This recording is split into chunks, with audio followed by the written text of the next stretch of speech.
Hey, what's going on, guys? Welcome back to another episode of the Max Vasconcelos Show. So I just want to start this episode off by saying that this is not going to be a super gaming heavy episode. We are going to talk about gaming stuff. I always do. I have some things I want to talk about, some fun topics, some interesting things that have been on my mind over the past few months. Anyways, so we had an exciting trailer finally drop yesterday during the Super Bowl, and congrats to the Kansas City Chiefs. I'm a Denver Broncos fan, so it's bittersweet. I don't like the Chiefs, but at least it was an in-division win, so I can take that for what it's worth. But anyway, congratulations to the Kansas City Chiefs.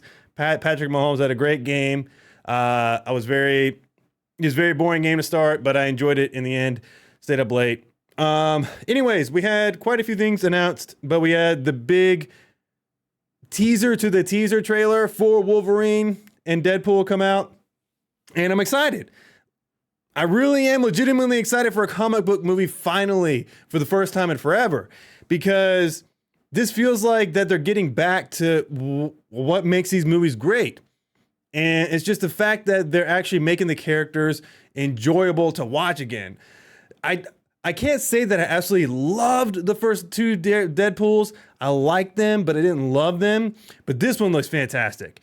And we didn't get Hugh Jackman as much as I want as Wolverine, but I was like, I'm okay with that. I don't need to see him right now. I just wanted to see a little bit of a teaser to see what the movie's gonna feel like, whether it's still gonna be vulgar, whether it's still gonna be blood, whether Wade is gonna be Wade or what. I mean, I just wanted to see kind of like a sample of what the movie's gonna be since it's coming out in July. This is what we got. That's all I need. I don't need to see anything else. That's the first thing I'm gonna say, is I'm gonna try and avoid trailers like crazy, because I want to just go into this movie in July and just fully enjoy it. But again, I love the trailer. I thought it was great. I really enjoyed all the Easter eggs and whatnot. They had all the different things. I think at one point we saw the Fox logo in there all destroyed and stuff. I thought that was pretty cool.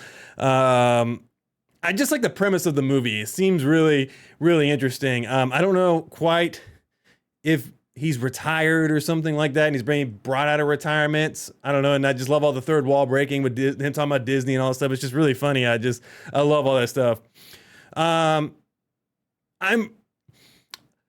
I was skeptical at first because I'm so used to seeing Hugh Jackman's Wolverine in his like leather jacket or his wife beater or whatever. I'm not used to seeing him in the actual traditional Wolverine clothes outside of the first couple of X-Men movies.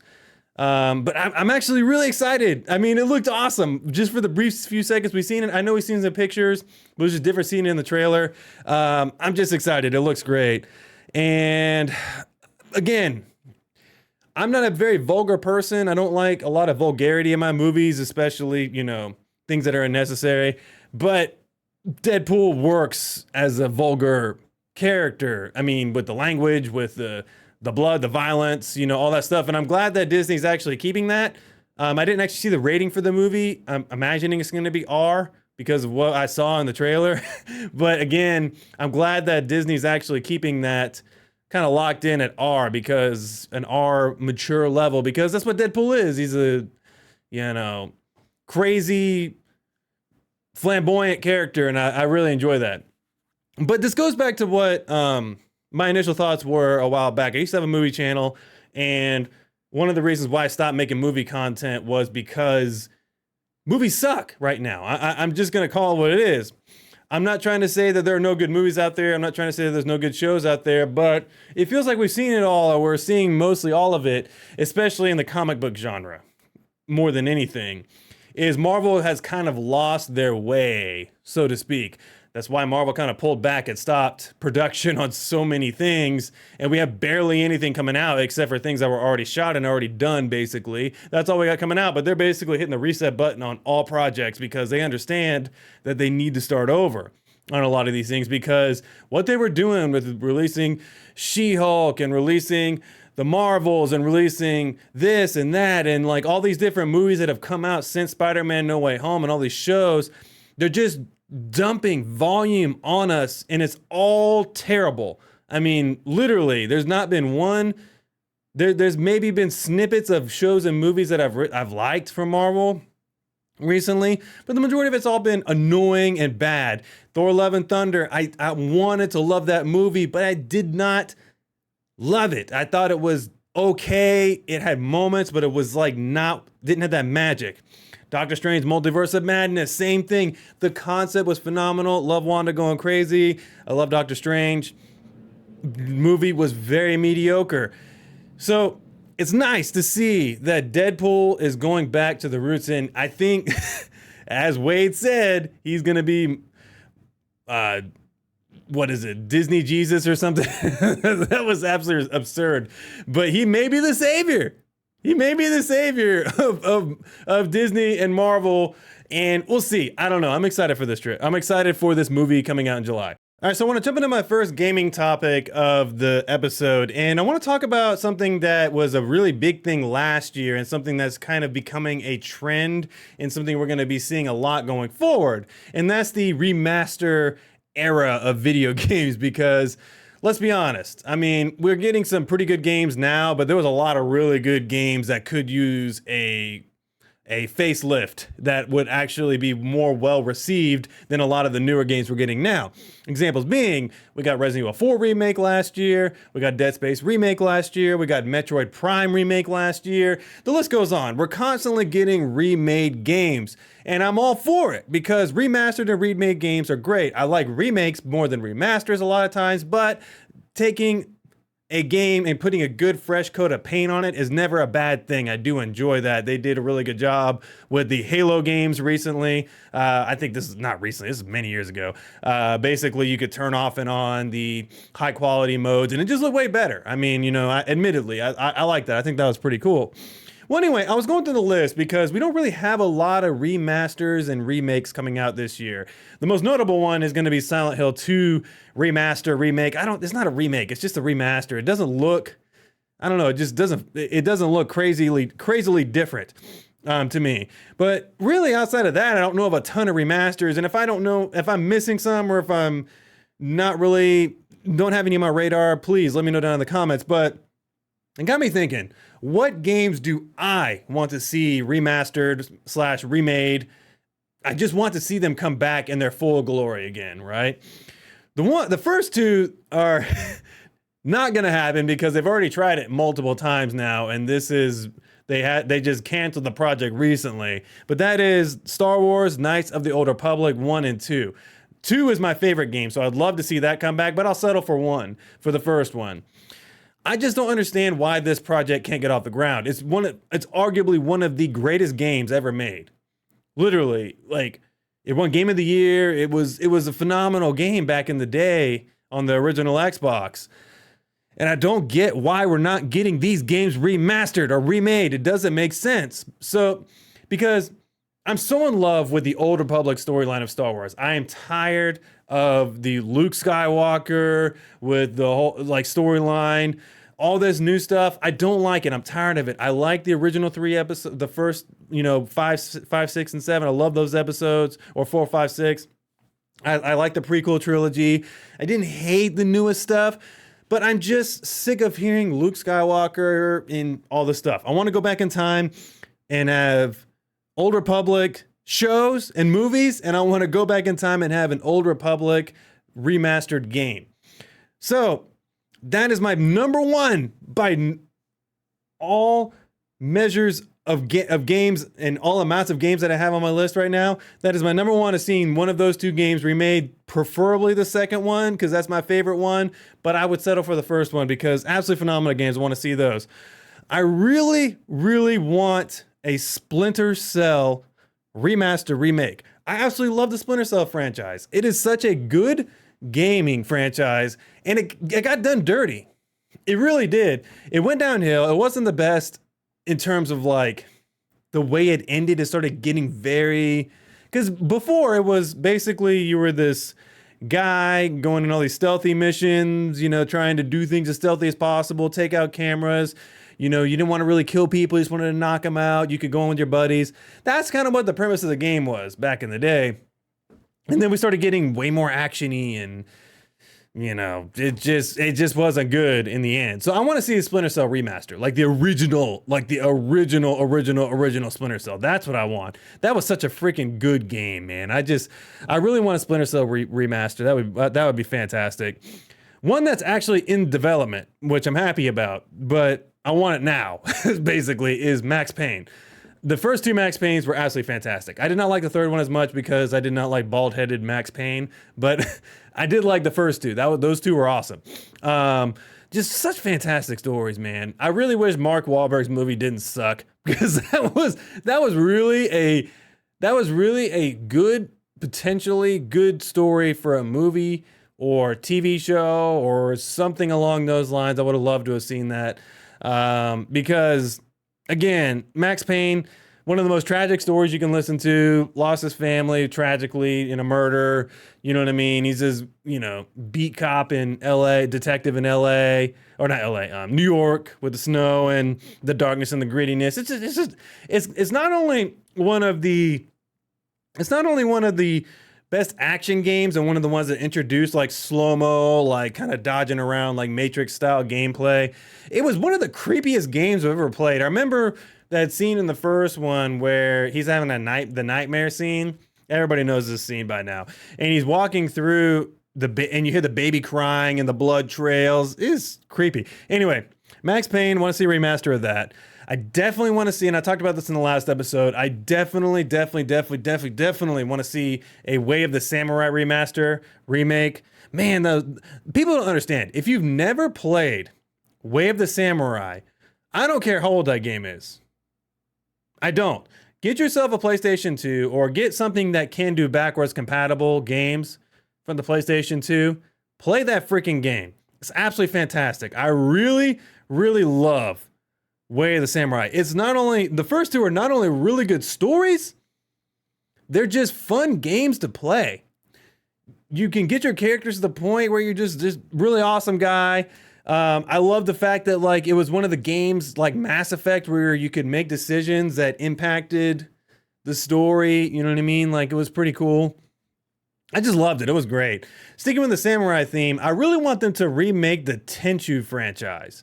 I think that's how you pronounce. I don't know why I spaced how I pronounce that. Anyway, Tenchu, the one where you're the ninja and you're doing stealthy things and you can fight people and whatnot. I remember playing those games. Those were awesome, man.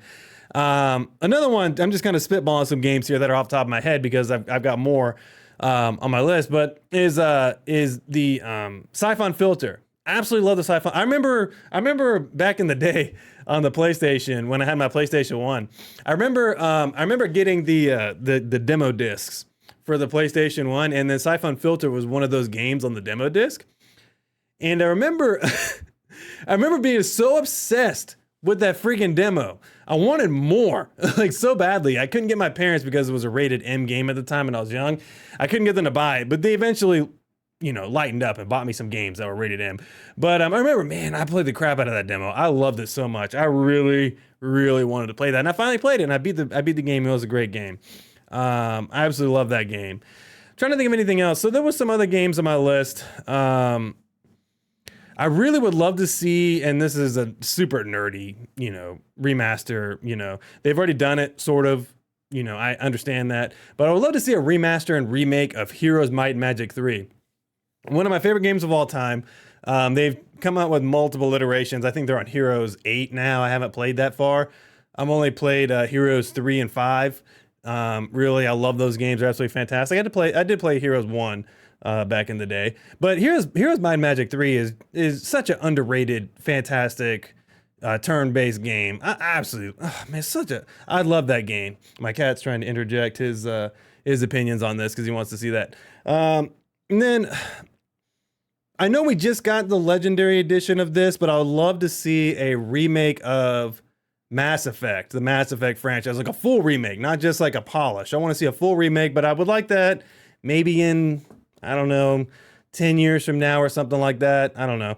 But yeah, I've got like a whole, I can't think of every game. I ran through my list of all the notable ones, but there's plenty of games out there that I'd love to see come back and remaster. But I'm actually enjoying this age of remastering and remaking games more than I am playing these new games. And I find that kind of sad to a degree because I'm more excited to play Dead Space 2 if they remake that. Right now, I'm really shocked. It sold well, but they're actually not planning on making the second one. And I would love them to remake the third one because the co-op was great. So, I mean, I'd rather, like, Capcom and Resident Evil have spoiled me. I want more remakes of classic games that I absolutely love. So bring on the remakes. I want to see more remakes of your remasters. Let me know down in the comments below which remakes, remasters you want to see come out soon as well. So I ended up watching a movie this weekend, and as part of a growing or continuing type of movie that has been around for a while and I thought was dead, but that is the video game adaptation genre. I honestly, now that I think about it, after I watched this movie and kind of started thinking about this topic, was there's been quite a few movies come out over the past 5 to 10 years, and most of them haven't been terrible. They've actually been received pretty well. Example being, we had the Mario movie, we had Warcraft, we had Uncharted, Last of Us, we had the Resident Evil movies. I know a lot of people may not have liked those, but I liked them. They're a guilty pleasure of mine. I mean, I'm a huge Resident Evil fan, but admittedly, I would say that those movies don't accurately represent the franchise, but I don't know, they were pretty good. And many other things, the Halo series, for better or for worse. But I ended up watching a movie called Gran Turismo this weekend. And it got a 7.2. I gave it a 5 if I was being nice, because it was probably one of the most predictable, cliche, weird movies I've ever seen. And I know that that's very dramatic because I like what the movie is. It's based on a true story. Like at the end of the movie, they show this kid's journey, because basically the idea is this kid was a Gran Turismo simulation driver. He had the whole racing sim and everything. And then he ended up winning a competition that Nissan and PlayStation and Gran Turismo were holding. And then he ended up becoming, through this competition, because they were just trying to see if a gamer could become a driver, he ended up becoming an actually really, really good driver. So he's actually been doing it for 8-9 years, I guess, since like 2010, 2011. It's really a cool story. Gamer turned pro driver who's actually doing really well in the pro circuit. I like it. That's actually a pretty cool story. It seems like a good idea for a movie, right? But why did they have to make it that way? It was so cheesy. Like, you think about it. Like, you're watching them. There's nothing worse than watching a movie and knowing what's going to happen. You can just guess because it's that predictable. There was one scene with a car wreck that was not predictable, that actually was like, whoa, okay, that was not expected. But outside of that, the rest of the movie, I was like, oh, this is going to have, this, and this. And it was not for me. It was very cheesy. And the worst part was it was 2 hours and 40 minutes long. Why? We were at the hour 30 mark, and I was like, is this almost over? And I paused it, and it was still 40 something minutes left, 50 minutes. I was like, what did we sign up for? What are we watching here? It was crazy. Anyways, reason why I bring this topic up is because this genre is actually more successful than I want to give it credit for. Like The Last of Us, for example, is the most successful thing we've got recently. That got an 8.8 out of 10. And I actually liked the first season for the most part. There was a couple episodes I liked way better than the others, but for the most part, I liked it. Pedro Pascal is great in his role. I love it. And Ellie, she was okay. It wasn't my favorite. But anyway, long story short, I like it. I'm looking forward to the next season. It's going to be good. But anyways, that was actually pretty good. Then Uncharted, I haven't seen it, but apparently Tom Holland and Mark Wahlberg did a decent job. Not bad. I mean, Tom Holland doesn't look like the guy from Uncharted. I don't know. I didn't really see it when they announced it. And then the Warcraft movie, I've heard, was actually decent. It wasn't bad. But again, when you're taking such a huge subject that is World of Warcraft and trying to put it into a movie without having multiple movies and maybe a show planned, it's kind of a tall order, because that's a lot of subject matter to cover for one movie.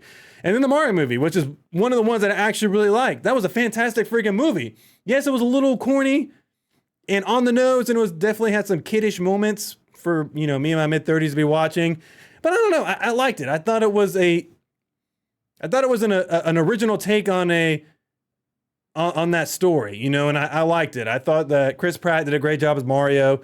And I don't know, I really enjoyed the movie. I thought it was one of the best video game adaptations I've seen in a while. And then again, like I mentioned, the Resident Evil movies. You know, I like the Alice character, but outside of that, all the rest of the characters are kind of hit or miss. I don't like the way they portrayed a lot of them. But anyway, I don't know. Like, it makes me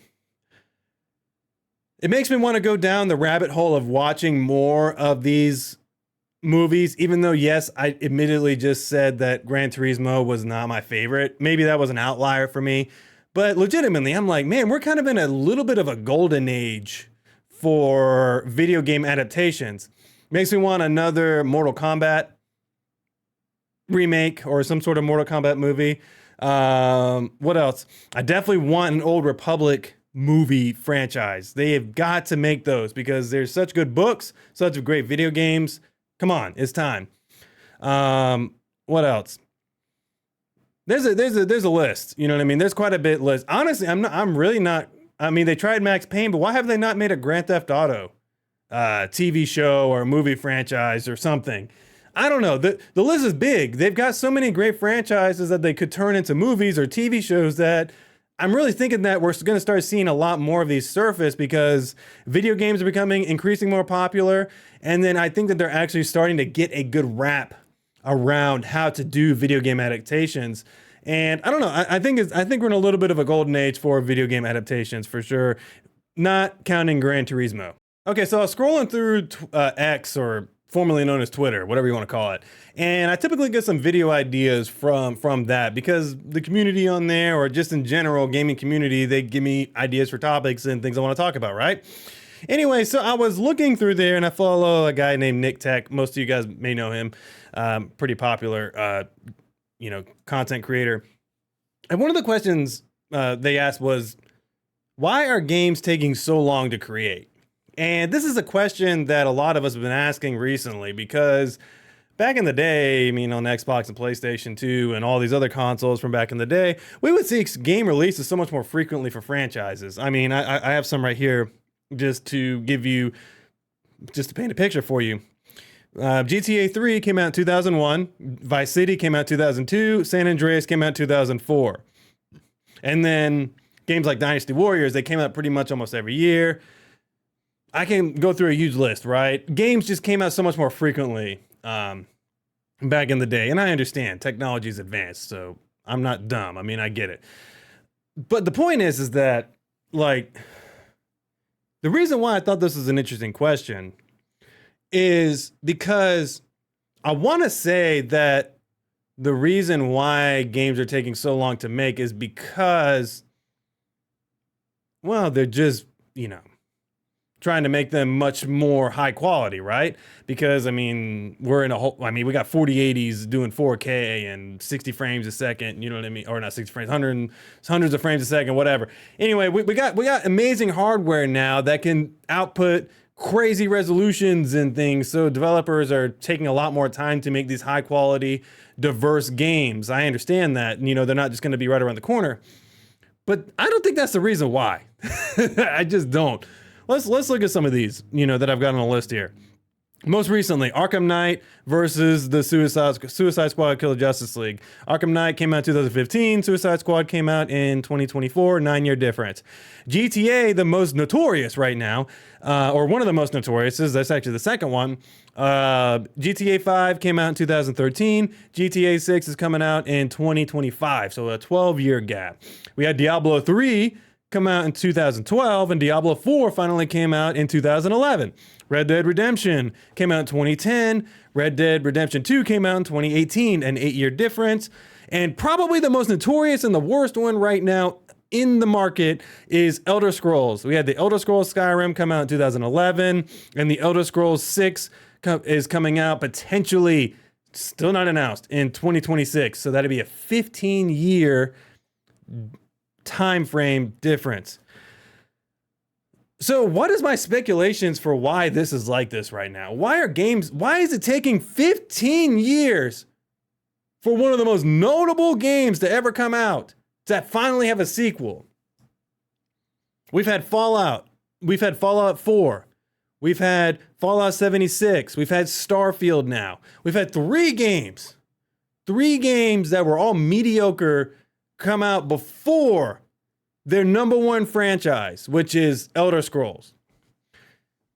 Why? So, obviously, I think with Bethesda, there's a little bit different story. I think that what happened is they came out with Fallout 4, and they wanted to get into the live service market, and the fastest way they knew to get into the live service market was basically turn Fallout 4 into a live service game. So they came out with Fallout 76 because they knew they couldn't do that to Elder Scrolls, right? So that was the thing with them. So they screwed up with that. Then they had Starfield on the pipeline as well. So they've been working on that. And I think that their whole development priorities are just out of whack, right? But I think that that's a similar theme through all these games I listed. Obviously, GTA and Red Dead are for Rockstar, so they kind of alternate now. Is they make Red Dead, then GTA, so they're kind of alternating, and they've got some other things they're working on too.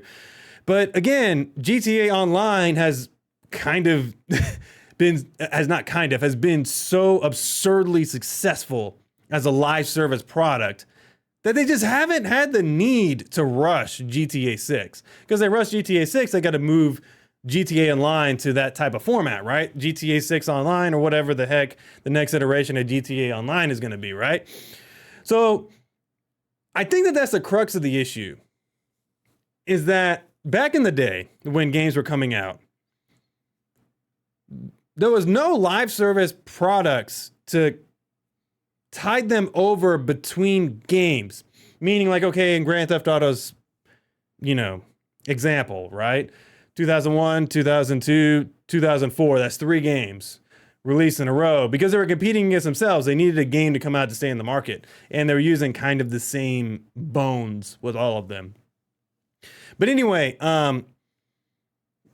once GTA 5 came out and GTA Online was so successful, I think that was one of the first games that actually showed that hey, we don't need another game. We just need to make GTA Online better.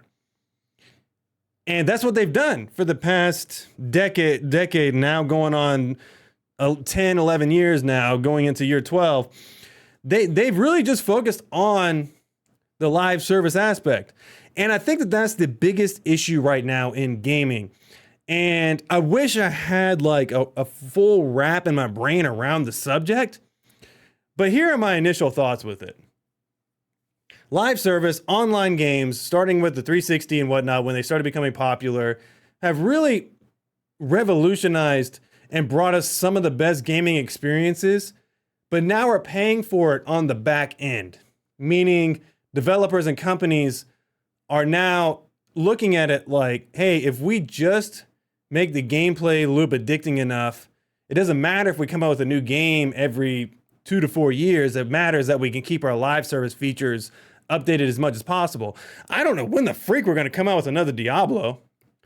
Number one, they're having a ton of issues with community, happiness, right? Because it's not what they wanted. They see all the things that Path of Exile has, and they're like, hey, what the freak? This game came out way after Path of Exile. We should have a lot more stuff, right? So, but the gap between Diablo 3 and Diablo 4 was 11 years. It's going to be like 15, 16, 17 years between Diablo 4 and Diablo 5, if they're even going to come out with a Diablo 5. When we get GTA 6, 12 years between 5 and 6. Is it going to be another 12, 15 years between 6 and 7? I don't know. Like, I'm looking at this and I'm just like, these beloved franchises that we all have, like, the developers have zero initiative or patience or pressure to come out with a new game. And it sucks because I'm looking at franchises like one of my favorite things, and I go back to the GTA example a lot in this segment here, is I really did love the story for GTA. Like GTA 3, Vice City, and then San Andreas. I look forward to the next iterations of the story. When Max Payne 1 and Max Payne 2 came out, I enjoyed the iterations of that story. When the Mass Effect games were coming out, I enjoyed each segment of the story. They didn't take that long to come out. I think it was a couple of years between each game. I think the gap between 2 and 3 was the longest gap. The point being is that I understand everybody's thirst for new IPs, But sometimes I really do just want to play the next game from my favorite franchise. And I'm getting more disappointed that the gap is just getting so astronomically big between each release of each title. I think the worst one still by a mile, even though yes, GTA is bad, but they've had GTA Online. So you can argue that. I mean, I didn't play GTA Online, but they have had some sort of GTA support this whole time. But the worst one is by far Skyrim. Skyrim is so universally loved. It's been released so many freaking times on so many different platforms, and it is so widely the most wanted next game that the fact that Bethesda, now owned by Microsoft at Xbox, the fact that it's not been a priority for them to come out with is just basically disrespectful to the fans of that franchise, in my opinion. And I don't know. I'm glad that they tried something new with Starfield. I'm not hating on them for that. I'm glad that they did because we need new IPs. But at the same time, I'm looking at it like Elder Scrolls should have been out before Starfield. Why was Elder Scrolls not the priority here? And I just question that about these developers in these studios because they're just, man, they just know that when these games come out, we're gonna play them. And I don't know, it just is annoying to me. And that was one of the best questions. And I know it's simple, and we've all thought it, and we've all asked it. But when you go down the list of all these franchises that we all love, I mean, even Gears of War, when the freak are we getting the next Gears of War game? When the heck are we going to get the next Halo game? Even though I know Halo Infinite sucks, it's just, I don't know, like, where's the initiative and the drive for these developers to make the next game? Even if the game is not the best, they get another shot at the apple to make it better next time. Where's the drive and the passion for that? They're all so reliant on live service stuff to keep games alive that they're forgetting about the fact that, like, hey, I just want to see the next iteration of the story. Like, they're supposed to be coming out with a Last of Us Part 3, even though, yes, a lot of people didn't like Last of Us Part 2. Still, they're supposed to be coming out with Last of Us Part 3. Who the freak knows when that's going to come out? I don't know. It was just, when I thought about that question, the more I kind of like looked down this list of games, the more kind of frustrated I got, especially with Skyrim. I mean, it's been, I don't know, like I knew it's been a long time, but 15 years?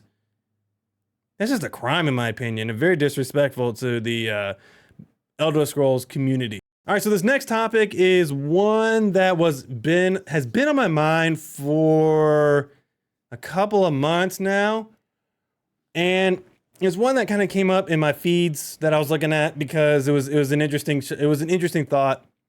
Is, do I regret going PC gaming? Just so you know my story, I've been a console gamer most of my life. I did have a laptop back in 2010, 2011, 2012, whatever. I had in the early 2010s, I had a laptop to mid 2010s that I played World of Warcraft and RPGs, or not RPGs, RTSs and all these other games, right? I played a bunch of games on that. So I have a lot of PC experience, but I never had like a full dedicated PC like this. So in 2019, or is it 2018? Anyway, sometime 2018, 2019, my buddies and I, we all went head on into PC gaming, built PCs. It was great. We had a great time. Tons of good memories. I had a 5700 XT with a 3600 CPU for all you PC nerds, and it was a great machine for what it was. I mean, it was good for 1440p, decent resolution as well as decent quality settings. It wasn't bad. I quickly upgraded to a 2070, then 3080, then now I had the big bad 4080 in there, the terribly priced 4080. But anyways, so I've done quite a bit with PC gaming since 2018, 2019. So it's 2024 now. And the big question I asked myself is, okay, I spent all this money. I mean, God, I probably spent like over $10,000 on PC stuff at this point. It's got to be close because this is, my third case, I think. I've gone through multiple GPUs. I mean, yeah, I've sold stuff. I've gone through, cable mods and, cables and fans and AIOs. I don't know. Like I've done a lot of stuff, right? I mean, like I basically, when I do something, I know it sounds crazy, but I try to save for things so that way I could buy the best and not have to compromise, because I feel like if you buy the best stuff, then it lasts longer. It's just my philosophy for a lot of things I buy with tech. Anyway, nevertheless, back to the topic at hand. Do I regret, after spending all this money on PC, after all the time I've gamed on PC, do I really regret and miss console? I would say maybe. And the reason for that is because I think about it, like, I miss the simplicity of consoles. Like right now, my PC is in the best state it's ever been, right? I hardly have any issues, I hardly have any bugs, or have any like crashes or something's right. Like I've got it in a good spot, right? But there have been plenty of times when I didn't have this with consoles that much, where my PC was just a complete pain in the ass. You know, for example, one of my most biggest issues was my PC would crash, fans would go crazy, and it was, you know, right in the middle of gaming or something going on, right? It was, and come to find out after dealing with this for almost 8 months, it was just because the connector to my GPU, because I was using a cable mod connector, was bad, apparently. And if I would have just disconnected that, put the old one back in, I would have saved myself a lot of trouble and not had to deal with that problem multiple times a week. Anyway, stuff like that. And I've dealt with little things like that since I've had PC. Like it'll run great for months, and the next thing you know, I start having little micro issues, little small things start popping up.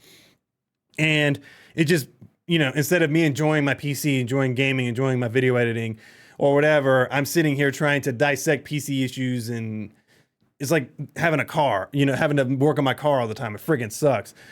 So with that in mind, like when those things happen, it makes me really revert back to the thought of, man, do I really like PC gaming or what? Because this is friggin' annoying having to deal with this.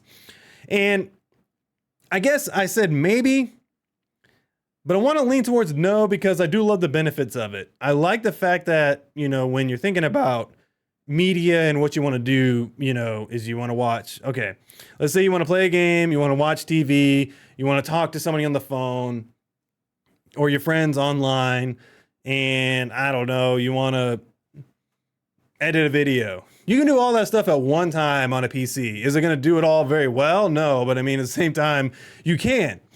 So the thing is that the things you can do with the PC are endless. And I love that, because you can play games not only at the highest resolutions, the highest frames, and also the highest consistency in terms of all of those things combined.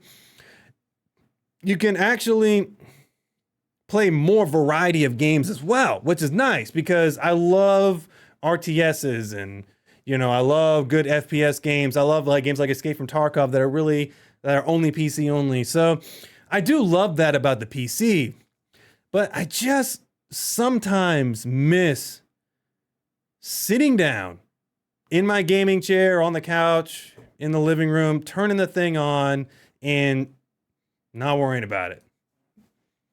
I do. I'm not going to lie. I do some days miss that. And it makes me want a PlayStation 5 again, or some sort of console where I can do that, because me and my fiance, we play the Switch. We play It Takes Two or Mario Party, whatever. And I have a good time. It's nice just sitting there and not have all the distractions, because all the things I mentioned before are great. But when I got so many things on different monitors, I feel like I'm getting sensory overload with how much things are going on. Like I've got a video playing here on this top monitor, and then I've got the game in front of me, and then I've got this and that. It's a little bit of sensory overload, so sometimes it can be a little bit distracting. So it's just nice whenever you're sitting in front of the TV and just gaming, like, sorry, I didn't mean to kick the camera. But anyway, the thing I miss the most is, like, I don't know, like when I played on console, it felt like I had such a bigger community of friends to play with. Like, it was that meme where, oh man, the boys are online, right? I mean, it was like that for a long time for me. And I guess that's where this question took me, is like, am I really thinking about this in terms of do I regret going to PC because of nostalgia, or do I really regret going to PC because sometimes I don't like dealing with the issues and the actual practical things that go into having a PC and the issues that come with that? And I guess it's a little bit of both. I miss the nostalgia of it. I miss turning on my Xbox and getting online on Call of Duty or Battlefield or I don't know, whatever, and being in party chat with the guys, and you know, everybody's terrible microphones. We were not worried about like having, you know, meters in the top corner to track our performance and stuff. And we were just I don't know, we were ignorant. We just enjoyed the simplicity of it, you know? It was really just more about like, okay, I remember when I got the Elite controller. That was like the most high-tech thing I remember getting, and I felt invincible. Like I could actually program buttons on the that my middle fingers can press while I'm playing. Oh my God, it was revolutionary. It was so crazy. Anyway, so I guess to answer the question more properly, because I kind of went all over the place, which is this channel. If you're not used to this by now, this is the type of content that I produce, is I just kind of go off. But to circle back and kind of summarize my thoughts, do I regret going to PC gaming? I would say, again, maybe. Some days I do, because I don't like dealing with the BS that comes with having a PC. I don't like the pressure of needing to feel like I need to upgrade my hardware all the time. Like right now, I feel so happy because I don't feel that pressure outside of my CPU and going Gen 5 with my system, because now my system is Gen 4. I don't feel the need to really upgrade my system, which is nice for once. But for the longest time since I've had PC, I felt this pressure to always need to upgrade because I was so behind in terms of hardware. But now that I'm actually in a good spot, I don't feel that need. But next year, 2025, we're going to be right back there because we're getting new GPUs. We're getting new iterations of Gen 5. Who knows what the market's going to hold next year, but it'll be back there again. I'm going to have to think about all this hardware I got to upgrade to. So I'm not looking forward to that, even though it is exciting to get new hardware. It is cool. Some days I'm like, I miss the simplicity of the days when I could just sit down on the couch and buy a $500 machine and maybe the controllers and accessories, but spend no more than $600 basically, and enjoy gaming in its simplest form of just turning the thing on, press and play, and just going. I do miss that some days, and yeah, yes and no. I do regret some days going to PC gaming. All right, so that's it for this episode of the Max Vasconcelos Show. Again, I will be fully commenting on the Xbox unveiling thing here in a couple of days. It's probably just going to be an episode exclusively for that, or maybe just a short video. I'll let you know, but this is your time. Go ahead and like and subscribe this video. I know that sounds corny, but like and subscribe. Make sure you leave any comments below of any questions you have. I'm looking forward to continuing to build this community so that we guys can listen to my rambling thoughts about gaming, around life, around movies, TV shows, all forms of entertainment. But anyways, thank you so much for checking out this episode, and I will catch you in the next one. See ya!